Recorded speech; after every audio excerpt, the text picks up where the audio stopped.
Hello everyone, my name is Ricardo and welcome to my course Crawl and Scan with Burp Suite. I'm a cybersecurity consultant with over 10 years of experience in the area, and in this course, I will be showing you everything you need to discover vulnerabilities in web applications using the Burp scanner. During a web application penetration test, your task is to identify potential vulnerabilities that attackers might exploit. Automated scans can help quickly identify common web vulnerabilities, such as SQL injections and cross-site scripting. And Burp Suite is one of the best tools in the market for that. It can quickly crawl a website and test for common vulnerabilities. So, in this course, we cover how to define the assessment scope in Burp, how to crawl a website and generate a sitemap, how to scan targets for vulnerabilities, how to create a custom scan profile, and how to generate a vulnerability report using Burp. By the end of this course, you have all the base knowledge required to perform a complete vulnerability scan against your target application. So, I hope you join me in this journey to learn about crawling and vulnerability scanning with Burp Suite, here at Pluralsight. Congratulations, you just got promoted to penetration tester at a large bank. Your first engagement is analyzing the security of the intranet website. But don't worry, in this course, you learn how to identify common vulnerabilities using the Burp scanner. So, let's get started. The first thing we need to understand is how the Burp automated assessment works. First, we need to define the scope of what we'll be assessing. And this will be your target website or even a target API. After that, we crawl our target to discover pages and other features on the target. With the crawl completed, we then scan all endpoints for vulnerabilities, which includes testing every single function for common issues, like SQL injections and cross-site scripting. After the scan is completed, we can then review the results in Burp and generate a report with our findings. And this report contains all the details of the vulnerabilities that were found. Pretty straightforward, right? When we talk about crawling a website, we're talking about mapping a web application to discover all pages and endpoints. The idea here is to click on every link and follow every URL to map the entire target. And thanks to Burp, we don't have to do that manually. Burp automatically crawls a web page using a recursive approach. After that, it creates a tree representation of the website, meaning that we can see the hierarchy of the page. However, it is important to note that crawling does not mean brute forcing paths, meaning that we only find pages that are linked to the main website. During the crawling, we do not attempt several page names like in brute forcing. So let's say that we're trying to crawl the globalmentex.com website. The Burp tool will enter in the main page and look for any links on the HTML code. For example, we can have a link to the About section, then to the login page, and so on. Once Burp finds a page or a folder, it will then crawl it again to find more pages. And from those pages, it will again try to find more pages. Once all the pages were found on one node, Burp returns on the tree and continues the crawling. And, as you can imagine, it will continue the crawling until every single page is analyzed. And once we find all the pages and endpoints with the crawling, we can then start the vulnerability scanning. The idea here is to identify vulnerabilities in the application based on the data identified during the crawling. In a vulnerability scan, Burp will go to every page in every form and test for the most common vulnerabilities, such as SQL injections and cross-site scripting. And this automated scan will find many interesting vulnerabilities, but it does not replace manual testing. Some people might think that a pen test is just an automated scan, but that's incorrect. In a pen test, we should use the scan results to complement our manual testing, not to replace it. And the first step in our assessment is defining the scope of the test. And the project scope on Burp defines what will be assessed by the tool, or in other words, the target application that we want to test. Also, we can define the out-of-scope items in Burp, so we can ensure that we only touch the pages that we're authorized to test. Another advantage of properly setting the scope is that we ensure that we only have the relevant results on Burp, meaning that we only see the findings related to our targets. So let's get our demo started and see how we can set the scope in Burp. In case you want to follow our demos, you need two machines. The first one will be your attacker machine, in which in my case, I'm using a Kali Linux with the Burp Suite Professional installed. And you also need the target application, in which in my case, I'm using the OWASP broken web application. In case you want to see how those are configured, check out our previous course called Burp Suite Installation and Basic Functionality. In there, you'll learn how to set up Burp as well as the target machine. And perfect, it is demo time. In here, we'll configure the assessment scope in Burp, including the in-scope and the out-of-scope pages. So let's go to our lab environment. And welcome to our lab environment. As you can see, I have here a Kali Linux virtual machine. And in this machine, I already have the Burp Suite pre-installed. So let me open that. And perfect. Once you open the Burp Suite for the first time, you see this screen here, where we can create a temporary project in memory, we can create a brand new project on disk, or even open an existing project. If you're just doing some minor tests and don't want to save anything, the first option is good for you. However, if you're doing a full web application penetration testing, it is a good idea saving the project on the disk. So what I'm going to do is create a new project and save that on my computer. First, I'll name this project based on my pen test name. And then I'm going to define where I want to save my file. And perfect. Now let's click in next. In here, if you have a specific configuration file for Burp, we can use the option load from configuration file. However, in our case here, we're just going to use the Burp default configurations. So I'll leave as it is and click in Start Burp. And perfect. So as mentioned on the slides, what I want to do now is configure the scope of my assessment. So for that, I can go to the Target tab and then click in Scope. And in here, I can add all the targeted web applications that I want to have in my assessment. For example, I'm going to put the full address of my target application. Once I complete that, I can just click in OK. In here, Burp is asking me if I want to set everything else as out of scope. And this means that if we click in yes, only the target that was specified will be monitored by Burp. And that's exactly what I want. So I'll click in yes. In this way here, we are only focusing on the target application. We will not be sending any packets or attacks to other applications. And this is important because some applications load files or functions from a different web server. And in that case, we want to make sure we're scanning only the target and not everything else. And more than that, as important as defining as what is in scope, it is important to define what is out of scope. For example, let's say there is an admin folder here that I don't want to scan. So what I can do is go and exclude from scope and then add the path that I want to be out of scope. In my case, I'm just using /admin.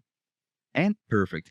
In this way here, whenever you're running your crawling or scanning, we will assess everything from this website. However, the crawling and the scanner will not touch anything related to the admin part. As you can see, it is super important to define what is in scope and out of scope. And with this here done, we're ready to start our crawling. And once we have the scope defined, we can then start our crawling process. The idea here is to use Burp to navigate around the application to map pages and endpoints. The tool will automatically follow links as well as submit forms and analyze the JavaScript, so we can find as many pages as possible. And with that information, Burp will create a sitemap in a tree structure, so we can see the folder structure of the application. Also, Burp keeps track of the navigation paths, so we know where the tool is clicked and how the pages were discovered. However, it is important to remember that crawling will not brute force any paths in the application. It will only visit all the links and pages. And this means that if a page is not linked to anywhere on the website, we might not find that during the crawling. And when configuring a crawl, we need to decide on the visibility of the crawling. Basically, we can perform crawling from an unauthenticated or authenticated perspective. On the authenticated crawl, we map the application without using any credentials to the tool. And this means that we only see pages that are available to the public.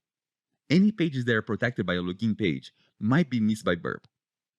On the other hand, we have the authenticated crawling, in which we map the application using credentials provided by the client. With the authenticated crawling, we can log into the application and access every single page of our target, meaning that we have an increased accuracy and fewer false positives.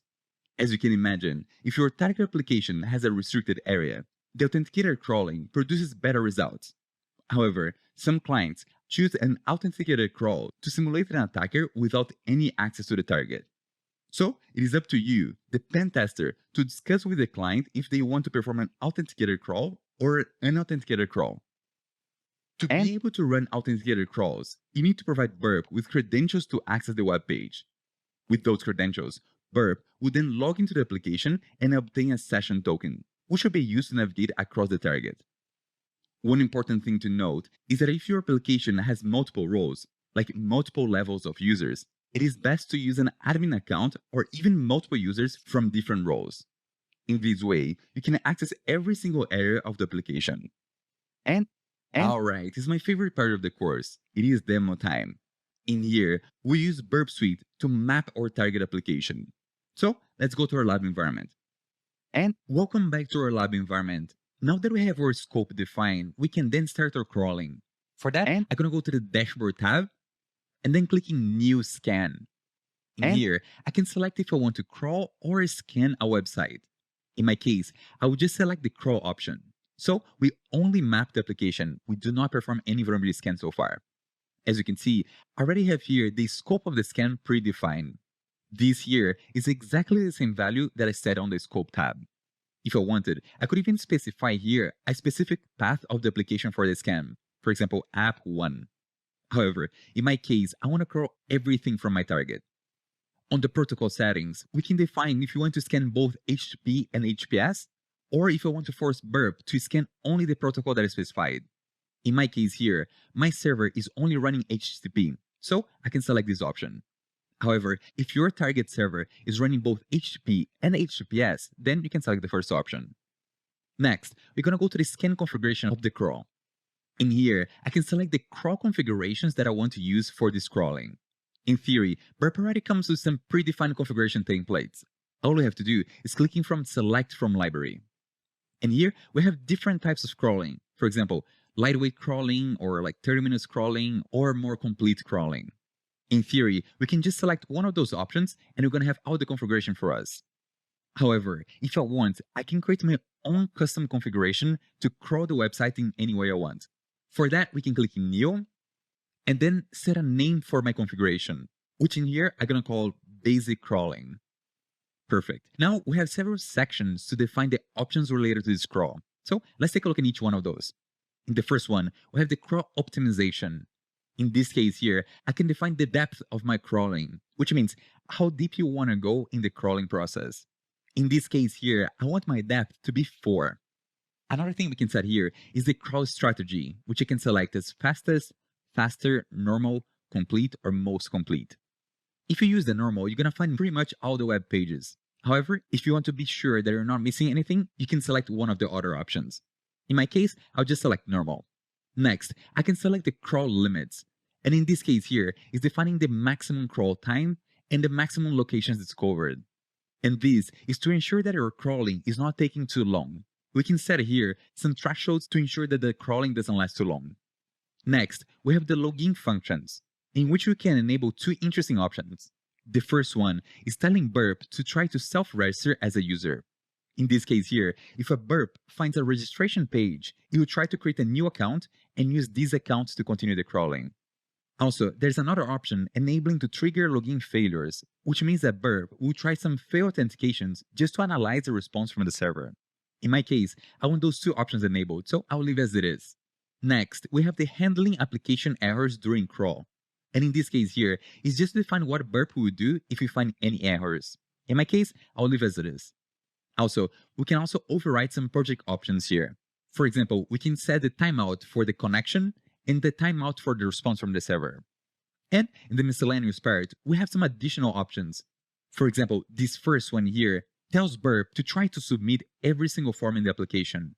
And this can be good to find API endpoints in a web application. However, by submitting forms, sometimes you're inserting junk on the database of the application. So if you're testing a production environment, you should be careful with this option. Another thing we can set here is to customize the user agent, which can be useful to bypass some firewall solutions. Another 2 interesting options are those ones here. We have click all clickable elements, which means that Burp will try to click on everything on the page to find additional pages. And we also have the parse API definitions, which means that Burp will try to get as much information as possible from the APIs. In my case, I'll just leave things as it is and then clicking save. Note here that if I wanted to save this configuration file to reuse in other scans, I can select this option Save to Library. However, if I just want to use this one time, I can just click on the Save button. Perfect. My custom configuration is here. Now we need to define the application login. In here, we can provide Burp with a username and password that will be used to log into the application and crawl every location of the target. In my case here, just for this demo, I'm going to do an unauthenticated scan, meaning that I'm not going to provide any username and password. However, in future demos, we'll be using this login feature to perform authenticated scans. The last option that we have here is the resource pool. And this resource pool defines how our machine is going to be crawling the target website. By default, Burp creates 10 threads in parallel to perform the crawling, which means that 10 connections will be open in parallel. If you're running this scan on a reliable network, this configuration is really good. However, if you're running a scan on a very weak network or when the target website is not robust, we can change this configuration here. For example, I could configure to only have 5 threads, so we would not overload the network. However, in my case, as I'm scanning something that is in the same network, I'm going to use the default 10 threads. Perfect. Now all you have to do is click on OK. However, amazing. As you can see here on the left side, Burp already started the crawling for me. We can even see the configuration that is being used, which is basic crawling. And this here, depending on your target, might take a few minutes to complete. And don't worry, in the next demo, we'll review all the results that Burp returned to us. Once our crawling is complete, we can then review our results and explore the sitemap. The cool thing about Burp is that it displays the crawling results in a dynamic interface, meaning that we can play with the data and perform a deep analysis. As you see on our demo, Burp creates few interfaces for the data gathered during the crawl, like the tree hierarchy map for the website and the crawl path, which shows how the pages were found. Perfect. Let's apply that to the real world. In this demo, we'll review the crawl results in the Burp interface. So, if you're ready, let's go to our lab environment. And we're back to our Kali machine. As you can see here, my crawling is still running. However, the cool thing about Burp is that we can see the results even if the crawl is not complete. And the results are automatically populated at the target tab. So let's take a look at that. As you can see, there's a lot of stuff in the target tab. But one thing you can note is that only my target is not grayed out.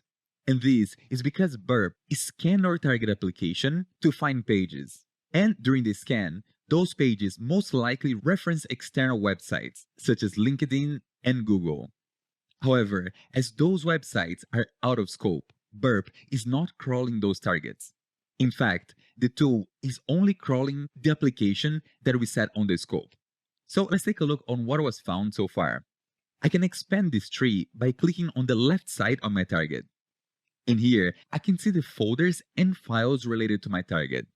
For example, if I click on this JavaScript here, I can see the request that Burp did to request the JavaScript, as well as the response from the server, which is the script itself. Also, we have the folders here, for example, the app sensor demo. In here, we can see files related to this folder. And as always, you can select the file and check out the request and the response that Burp received from the server. Also, for login pages or login features, we can see this gear icon here. And if we expand, we can see the data that Burp submitted to the page. And if you open the request, you can see that Burp tried a random username and a random password. And the reason for that is because we enable the option asking Burp to try failed logins in an attempt to enumerate further pages. And that's exactly what happened here. Another interesting thing is that we can replay those packets if you want. For example, I can right-click on my request and click in Send to Repeater. And in here, I can repeat the login request and see the response again. Pretty cool, right? Now, let's go back to the target. As the crawling process is still happening, Burp will automatically update this tree structure here with the new pages that are found. And if you're curious to know how Burp discovered the pages, there's an interesting feature called Crawl Paths. In here, we can see exactly the actions that Burp took to identify some of the pages. For example, we can see that first, Burp requested the main website. Then, from here, Burp clicked on More Info, then click on OWASP WebGoat, then click on owaswebgo.net, and so on. You can see here that Burp tried to click on everything that is on the page in an attempt to find as many pages as possible. And from here, we can keep drilling down to see what Burp did. For example, inside of the webgoat.net website, we can see that again, Burp clicked on everything on the page. And this is very useful to understand what Burp did to find the specific pages. So we can follow exactly how the tool found the page. Now let's go back to the sitemap. One thing that I want to remind you is that crawling does not brute force files and paths. And this means that Burp will only find things that are referenced by the main page. If there's a file that is not referenced in any place, Burp will not find that. So I want to show you one bonus feature that will help you to find hidden pages and endpoints that are not referenced anywhere. We can right-click on our target and then go to Engagement Tools and then Discover Content. In here, we can start a brute force in an attempt to find every hidden page of this application. For that, I can just click on Sessions Running. And then as you can see, Burp will make a request to the page to try to find hidden pages. And if you want to stop that, you can just click in Sessions Running. Pretty cool, right? In this way, Burp will try the most common file names and API paths to try to find features that are not referenced on the main website. And if you want, you can even configure this further. For example, setting up the extensions that Burp will test. However, I'll let you explore that on your own. But I do recommend you that you try to brute force some pages on your target application. And the cool thing that all the pages that are found by the brute force will be automatically added to the sitemap. So all the results will be on the sitemap for you. Pretty cool, right? Amazing. I hope this module helped you to understand how to crawl a web application using Burp Suite. But before we go, let's quickly summarize what you learned in here. First, we discuss what crawling and scanning are. Remember, the crawling identifies pages and endpoints in a web application, while the scans identify vulnerabilities on them. After that, we had a section discussing how to set up the scope in Burp. And remember, setting the out-of-scope items is as important as setting the in-scope items. With that done, we then had an interesting demo showing how to crawl a website, including authenticated and unauthenticated crawling. And in this last section, we reviewed the crawl results on the Burp interface. Pretty cool, right? Perfect. I'm happy to see you here until the end of this module. If you enjoyed the demos we had so far, you'll love the next module, where we dive into vulnerability scanning with Burp Suite. In there, you'll learn how to run predefined scans, as well as how to create your own custom scans. So, I hope you're excited. I'll see you there. Pretty cool, right? Pretty cool, right? Hey there, welcome back to our Burp Suite course. Now that we know how to crawl a website, let's take a look at how to scan our target pages for common vulnerabilities. In summary, a vulnerability scan leverages the automated tests to simulate common web attacks. For example, Burp will attempt to perform SQL injections and see how the application responds. And the interesting part is that vulnerability scans leverage the data from the crawling, meaning that a scanner will test every page found by the crawler. And the scan will not only for vulnerabilities, but also for common misconfigurations, such as missing HTTP headers and outdated libraries. The scanner will also define the severity and confidence of each finding, so we know what to tackle first. Pretty Burp cool, right? supports two types of scanning, the passive vulnerability scanning and the active vulnerability scanning. The idea of the passive scanning is observing the HTTP traffic and identifying potential issues. In this case, Burp will not send any additional packets to the server. It will only listen for packets and identify vulnerabilities based on that. But as you can imagine, this type of scan can only find basic vulnerabilities and might cause a lot of false positives. By default, when you open a new project on Burp, the passive scanning is already enabled. So when you navigate through the pages, Burp will listen to the HTTP traffic and look for vulnerabilities. On the other hand, we have the active scanning, in which Burp will send common attack payloads to the target pages. For example, Burp will attempt some cross-site scripting payloads and see how the application reacts.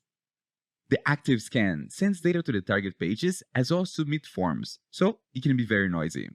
However, the active scanning can find more complex vulnerabilities. So, if you need to be stealthy or if your target system is fragile, you should stick to passive scanning only. However, if you're conducting a pen test and you want to find the most interesting vulnerabilities, then you need an active scan. And one important thing that you should remember is the difference between automated tests and manual tests. Automated tests can find a good portion of vulnerabilities in a website. In fact, Burp simulates a lot of the manual attacks during the automated scans. However, automated scans do not replace manual testing.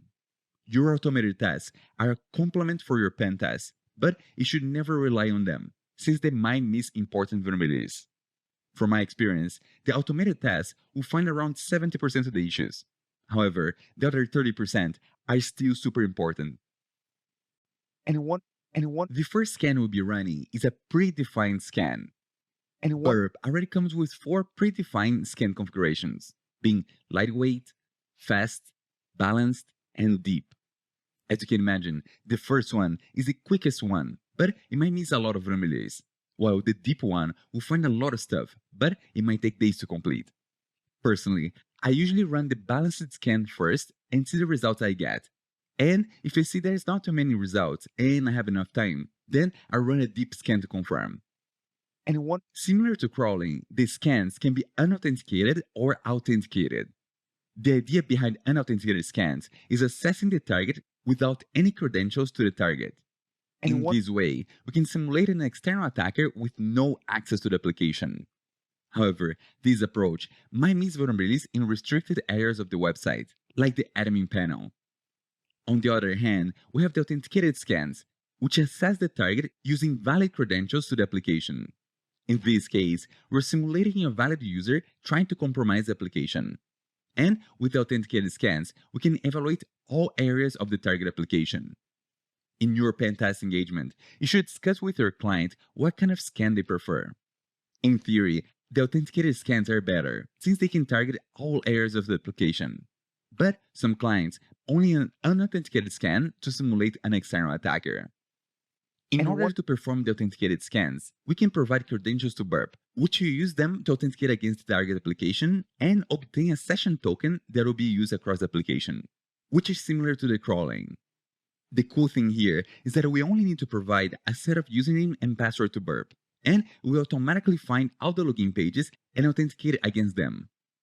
One thing to consider is the potential user roles in the application. Ideally, you should use an account that has access to every area of the application, such as an admin account. and one, Alright, it's demo time. In here, we'll be running an authenticated preset scan to find vulnerabilities on our target application. and one, Alright, one- welcome back to our lab environment. In here, our target will be this OWASP BWA web application, which contains tons of vulnerable websites for us to test. In here, I'll be scanning this damn vulnerable web application. As you can see, this application has a login screen, and we can authenticate to that using the username admin and the password admin. and Now, one, let's take notes of this application and go to our Burp suite. and In one, here, I'll get started by going to the New Scan button.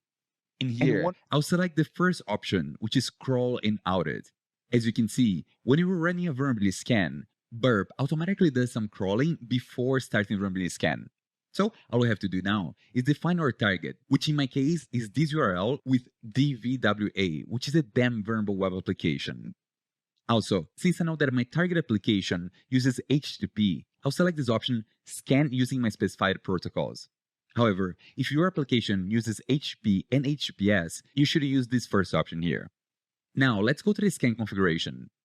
In here, there are 4 scan types that you can run, and those are the predefined scans from Burp. If you want to do just a quick check of vulnerabilities, the lightweight one is a good option. It usually completes the scan in less than 15 minutes. On the other hand, if you want to be absolute sure that you got everything you could, you can select the option Deep. However, depending on the website, this might take up to a day to complete. In my case here, just for demo purposes, I'll select the option Fast. Now, let's go to the application login. and In one, here, I can define the credentials that Burp will use to authenticate on the application. And for that, I'll click on the New button, define a label for it, such as admin credentials. Then the username will be my admin username, and the password will be admin. Perfect. In theory, we can click on OK and start the scan right away. However, let me just show you something on the resource pool. In this screen here, we can define how many threads we're going to be using for the vulnerability scanning, which is very similar to what we saw in crawling. In my case here, I'm going to leave us 10 threads. However, if your application is not that resilient, it is always a good idea reducing the amount of threads. For example, only 5 connections at the same time. But again, in my case, I will use the default of 10 threads. Now, we can run this scan. Let me just click on OK. and one, Perfect. As you can see here on the bottom left of the screen, my scan already started. And Burp is first doing a crawling to map the website. If I want to get more information about what Burp is doing, I can click on these three buttons and then click in Open in New Window. In here, I can see how many requests Burp is doing, as well as see every single task that Burp is performing. Pretty cool, right? Also, we have the option Live Crawl View, in which shows us how Burp is doing the tests. As you can see, Burp is doing a lot of the manual work that we usually do. It's trying every single form and try different parts of the application. Also, as you can see, Burp successfully authenticated against the application and is going through every single page of the application. Really cool, right? That's why I love Burp Suite, because it simulates a lot of the manual testing that we usually do, and it tries the most common attacks to identify vulnerabilities. Also, we can also go to the outer log of the application, and in here, we can see every single issue that Burp found so far. And don't worry, we'll explore the results of this scan in the next module of this course. However, as you can see here, we have partial results of what Burp has found. For example, this one here is a high vulnerability that Burp found. But again, we're going to be reviewing all those results in the next module. So stay tuned. The predefined scans from Burp are really good for an initial assessment. However, in some cases, we might need to customize the scan for some specific applications. The good news here is that Burp supports custom scan profiles in which we can tailor our assessment. In those custom profiles, we can define the depth of the tests as well as the scanning options, such as the number of threads and the network timeout. Another cool thing about Burp is that we can save the custom scan profiles and reuse them. For example, if you create a really good scan profile, you can save it in a file and even share with your coworkers. Alright, it's my favorite part of the course again. It is demo time. In here, we'll create a custom scan profile for our target application. And after creating the profile, we'll use it in a custom scan. So let's go back to our lab environment. Perfect, we're back to our lab environment. In here, we're going to create a custom scan to scan our target application. So to get started, I'm going to click on the button New Scan. In here, I'm going to select the option Crawl and Audit, similar to what we done in the previous demo. Next, we're going to define the target that we'll be scanning, which is the then vulnerable web application. And as the previous demo, I'll select here to scan only using my specified protocols. But again, if your web application uses HTTP and HTTPS, you should select the first option. Also, I could define here some advanced options in terms of scope. For example, defining the paths that are included and excluded from the scan. So if you have any part of the application that you don't want to scan, you can always add to this list here. In my case, as I want to scan everything inside of that web application, I'll just leave as it is. Now, let's go to scan configuration. In here, instead of selecting the out-of-the-box scan types, I'm going to click on this button, Use a Custom Configuration. And in here, I can define a custom scan for my assessment.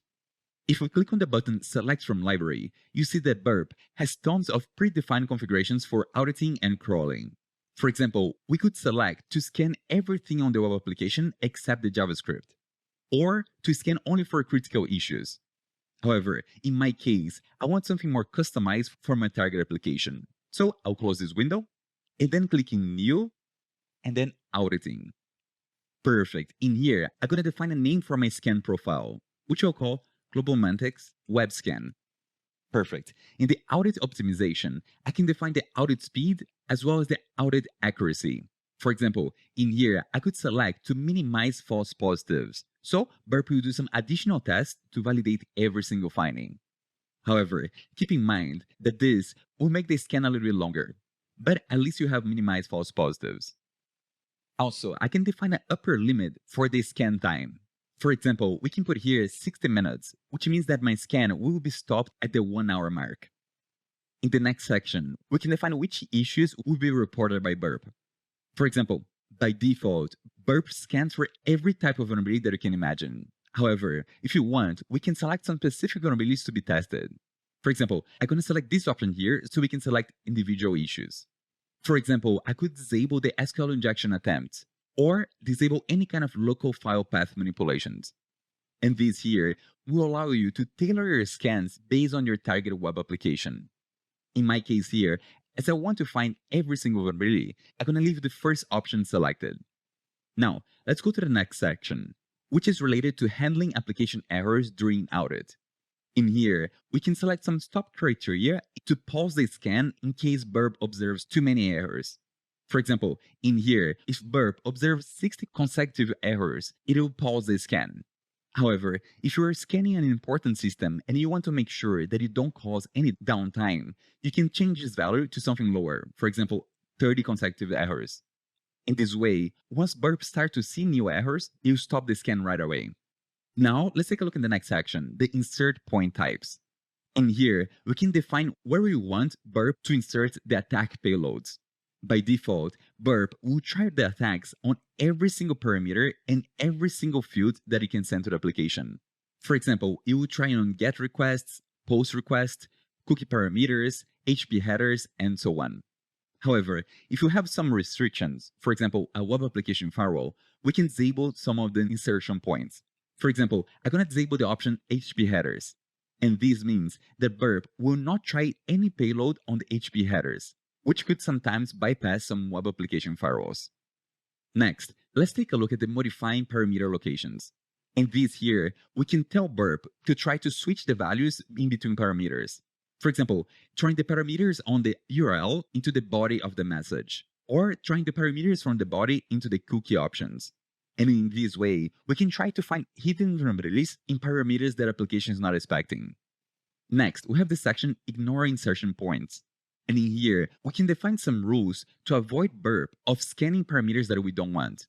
For example, this rule here tells Burp to not try any type of payload into the PHP session ID cookie. In my case, I'll just leave things as it is. But if you want to skip the testing on a specific parameter, you can configure it here. Next, we have the option related to the occurring insertion points. And this here enables a really interesting option in Burp, which will make the scans even more efficient. The idea here is that Burp will analyze every single insertion point and understand if the application is processing that data or not. If Burp realizes that an insertion point is not being handled by the application, it just skips it for the rest of the test. The next three options are related to insertion points, JavaScript analysis, and even overriding the project options. I'll let you explore them on your own, but we have some interesting stuff here. For example, enabling dynamic analysis of JavaScript or enabling the static analysis of JavaScript. So my recommendation for you is to take some time and go through every single option of the scan configuration. So in this way, you can understand what Burp is capable of doing and how you can customize it for your target application. Once you're happy with the options, you can just click on the Save button. However, if you want to really use this scan configuration in other projects, you can select the option Save to Library, and then click in Save. Perfect. Now we have our scan configuration ready to use. However, as you may have noticed, what we created is just a configuration for auditing, which means identifying vulnerabilities. In this case here, Burp will not perform any crawling on the target application. So if you haven't done a manual crawl before, it is recommended to add a crawling scan configuration so Burp can identify all the pages before scanning them. And for that, we can create a new crawling configuration, or we can go to the library and then select one of the crawling options, such as the faster crawl. Now, as we want the crawling to happen before the auditing, I'm going to select this option and then click in Up.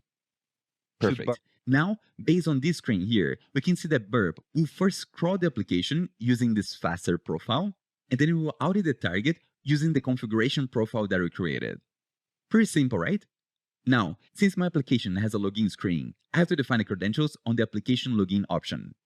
In here, I'm going to do the same thing as the previous demo. So I'll click in New, add a label to it, and then add the username and the password.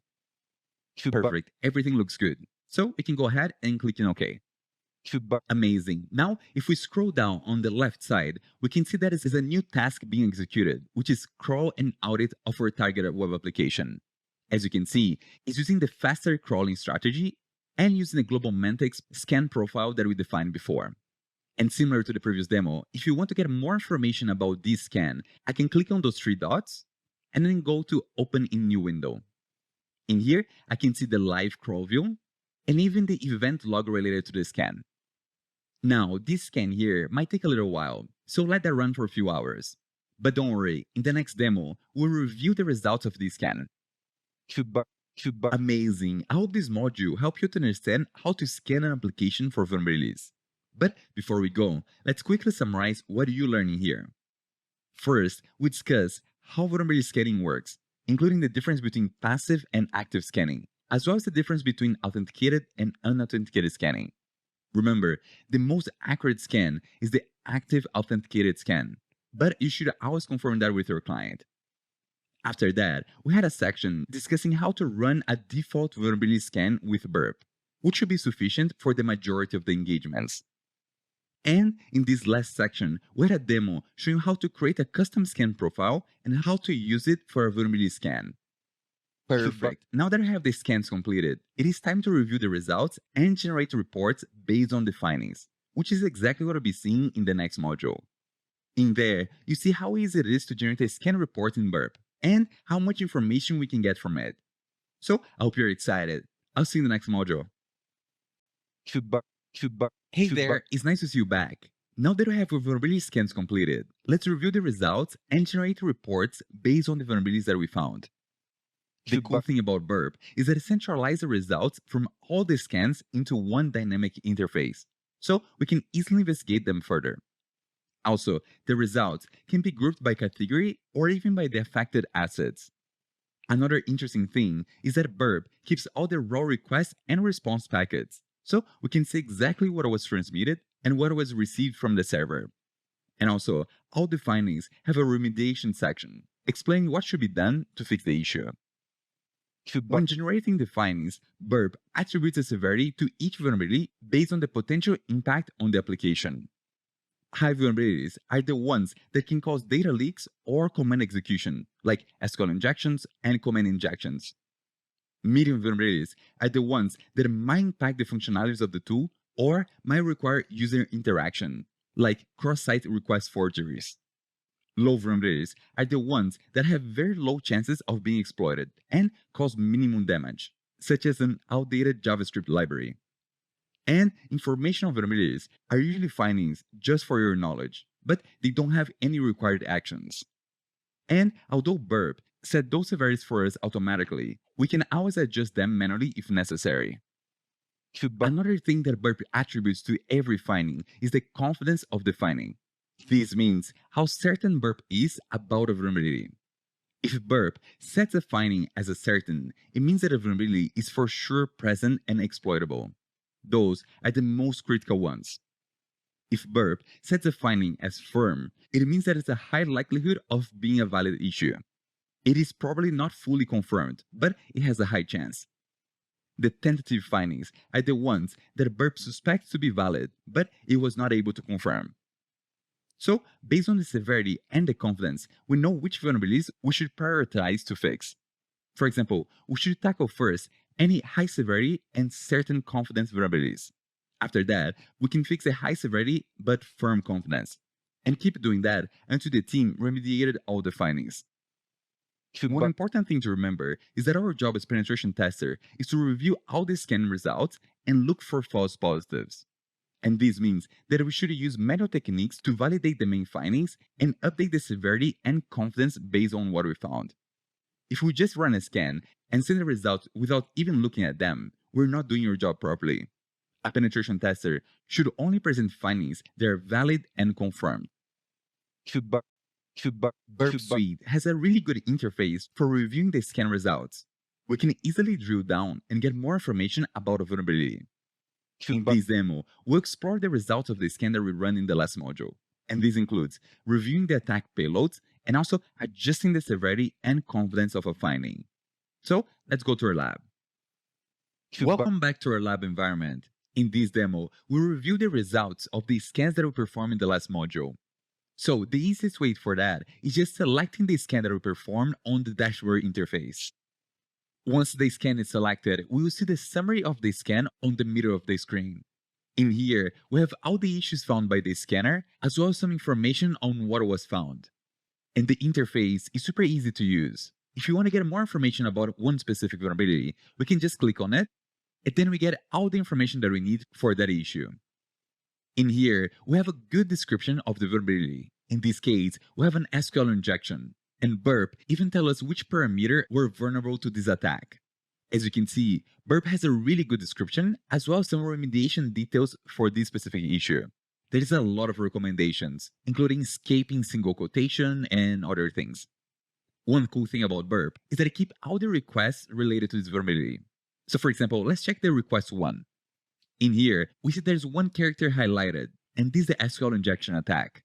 What you see here is the GET request performed by Burp in an attempt to trigger an SQL error.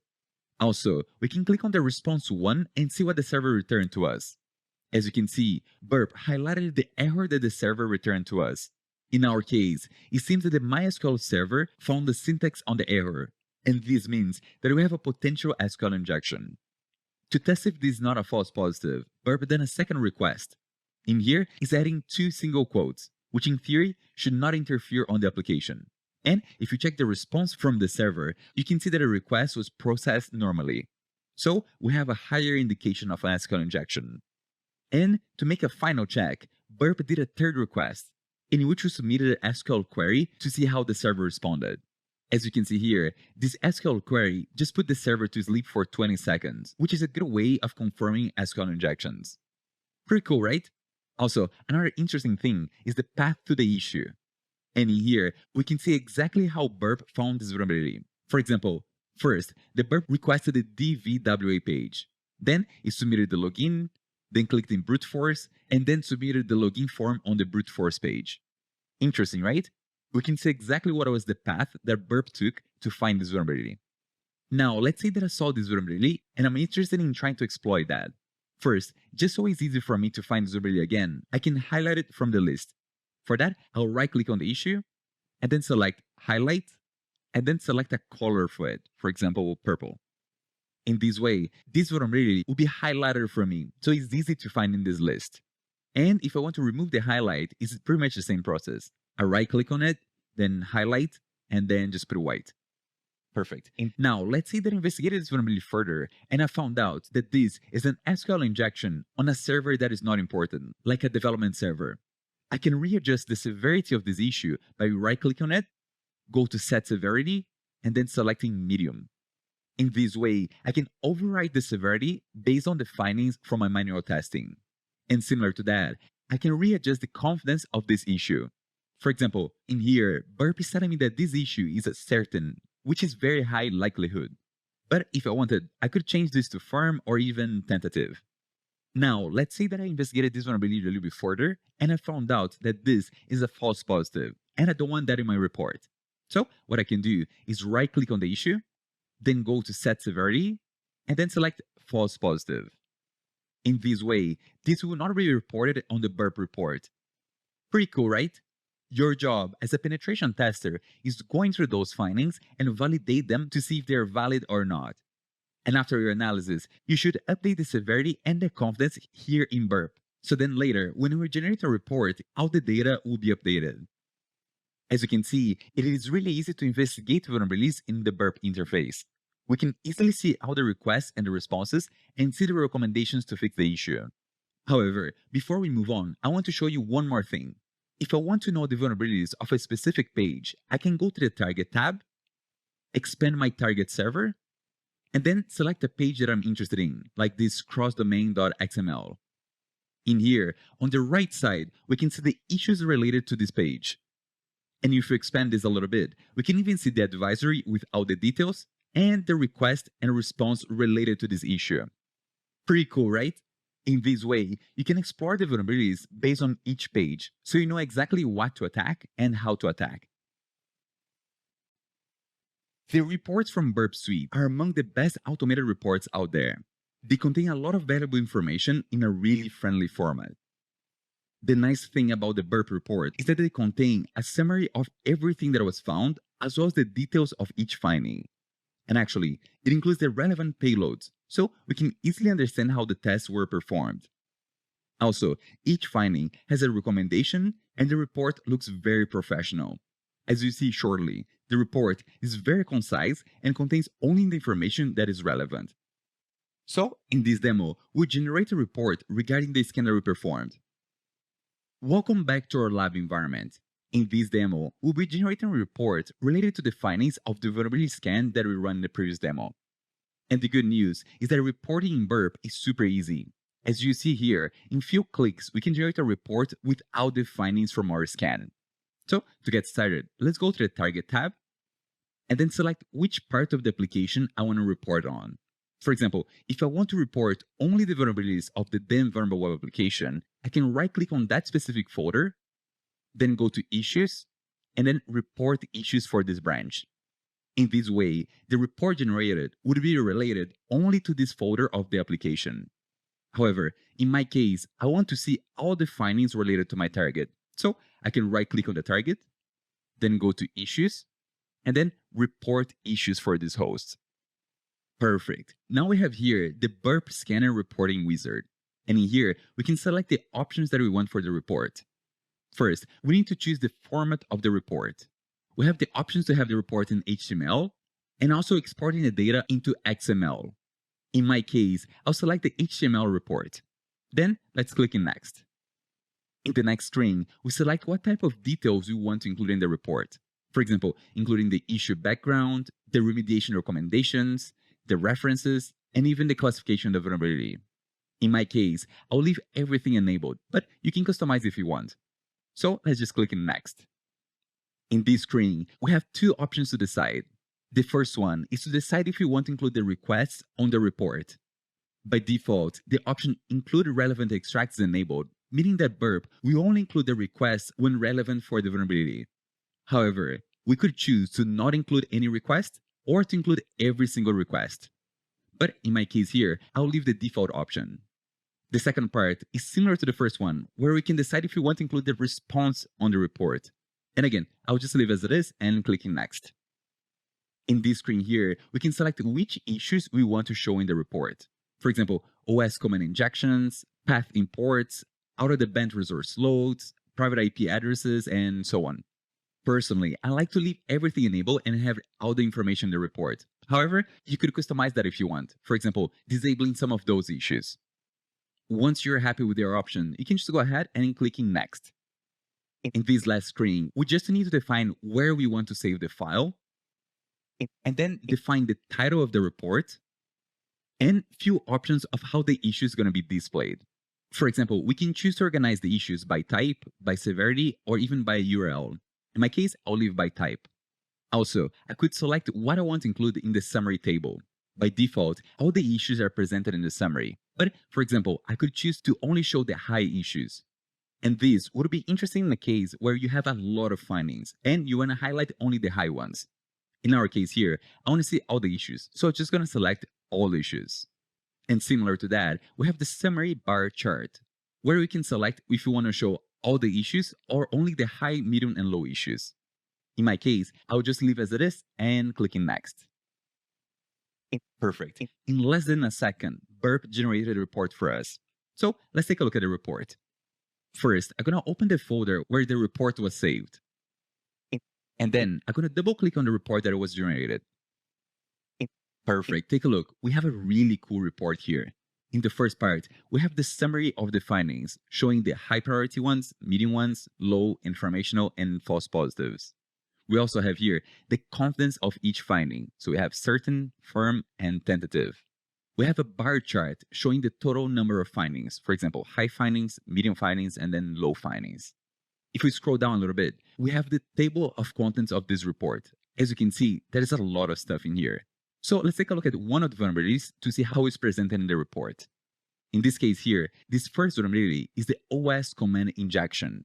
And as you can see, Burp gives us a really good description of what was found, including the parameters that were affected, as well as some of the payloads that were attempted. Also, we have here the issue background, explaining what an OS command injection is. And we even have some remediation steps to prevent OS injections. And this information will be really useful for the developers, since they can use this to fix the issue and improve the web application. And if the developers have any questions, they can check some of the references related to this vulnerability, or even check the CWE related to this vulnerability. And in case the developers want to see the exact packets that were sent, Burp also included here the request and the response related to this vulnerability, where we can see exactly what Burp submitted as well as the response from the server. Pretty cool, right? As you can see, in just a few minutes, we're able to create a really good report related to the vulnerability scan. And this report contains information for both business audience as well as technical audience, since it describes in really good details what was done to trigger the vulnerability. in, in, I'm happy in, to see you here until the end of this course. Now, let's take a moment to summarize everything you learned and discuss how you can improve your skills even further. We started this course by understanding the fundamentals of crawling and scanning, including the difference between authenticated and unauthenticated, as well as passive versus active scans. After that, you learn how to crawl a website so we can get the full sitemap with all the pages and endpoints. With that done, we then executed few vulnerability scans, including predefined scans and custom scans. Those scan results were then used in our report, which contain a lot of details about the vulnerabilities, as well as some recommendations on how to improve the security of the application. If you want to get the most out of this course and become really good on crawling and scanning with Burp Suite, I have a few suggestions for you. First, review the key concepts of this course and make sure you understand them. For example, make sure you understand the difference between active and passive scans, as well as the difference between authenticated and unauthenticated scans. Once you're good with the theory, it is super important that you practice the skills you learned, which means getting your hands dirty and trying to crawl and scan some websites. And for that, you can create your own labs at home, or you can use some of the Pluralsight labs, which allows you to interact with real machines and test the techniques you learn in here. And one very important piece of advice for you is to try to crawl and scan several types of application, including REST APIs. In this way, you can see how the scans performed in different architectures with different technologies. This course was a good opportunity to get started with the Burp Suite tool. Now that you have the base skills, you can start to dive deeper into more advanced attacks using this tool. And the good news is, we have tons of courses here at Pluralsight about the Burp Suite. If you haven't done yet, I do recommend you watching the Burp Suite installation and basic functionality course, which teaches you how to install the tool and the basic functionalities. Also, there's another course called Input Validation Testing with Burp Suite, in which we cover the most common attacks against user inputs, like SQL injections, cross-site scripting, and much more. And if you want to leverage Burp to find some critical vulnerabilities regarding user management, there's a course called Authentication and Authorization Testing with Burp Suite, which covers how to use the tool to assess the security of login pages, access management, and user sessions. A lot of good courses, right? So, right after this course, take a look at the other Burp Suite courses, and I'm sure you'll find something that interests you. So that's it. That's enough for Burp Suite course. I hope you enjoyed this journey, and I will see you in the next courses.